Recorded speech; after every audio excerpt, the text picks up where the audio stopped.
সকলকে জয় যিশু। আশা করি সকলে সুস্থ আছেন, ভালো আছেন।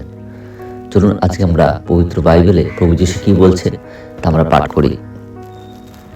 হে সদাপ্রভু, আমার ঈশ্বর, আমি তোমাতে শরণ নিই। যারা আমার পিছু নেয় তাদের হাত থেকে আমায় রক্ষা করো ও উদ্ধার করো, নতুবা তারা সিংহের মতো আমাকে ছিঁড়ে ফেলবে আর খণ্ড বিখণ্ড করবে, এবং আমাকে উদ্ধার করার মতো কেউ থাকবে না।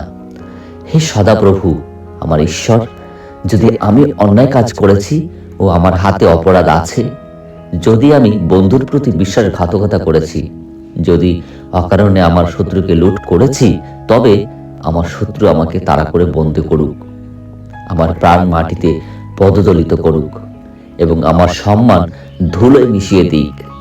হে সদাপ্রভু, তুমি ক্রোধে জেগে ওঠো, আমার শত্রুদের কোপের বিরুদ্ধে জেগে ওঠো।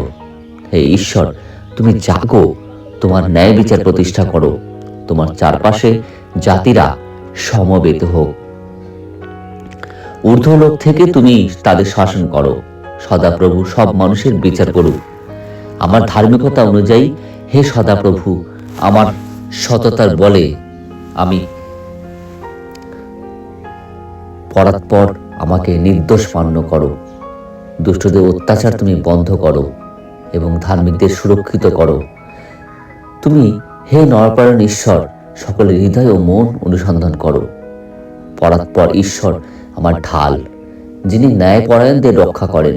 ঈশ্বর ন্যায়পরায়ণ বিচারক, এমন ঈশ্বর যিনি প্রতিনিয়ত তার ক্রোধ প্রকাশ করেন। যদি সে ক্ষান্ত না হয়, তিনি তার তরোয়ালের ধার দেবেন, ধনুক প্রস্তুত করবেন ও তীর লাগাবেন। তিনি তার ভয়ঙ্কর অস্ত্র প্রস্তুত করেছেন, তিনি তার জ্বলন্ত তীর প্রস্তুত করেছেন। যে ব্যক্তি গর্ভে অধর্ম ধারণ করে, সে বিনাশের পরিকল্পনায় পূর্ণ গর্ভ হয় ও মিথ্যার জন্ম দেয়। যে অন্যদের ফাঁদে ফেলার জন্য গর্ত করে, সে নিজের তৈরি গর্তেই পতিত হয়। তারা যে সমস্যা সৃষ্টি করে তা তাদের উপর ফিরে আসে, তাদের অত্যাচার তাদের মাথার উপরে ফিরে আসে। আমি সদাপ্রভুকে তার ধার্মিকতার জন্য ধন্যবাদ দেব। আমি সদাপ্রভু পরাৎপরের নামের স্তুতিগান করব।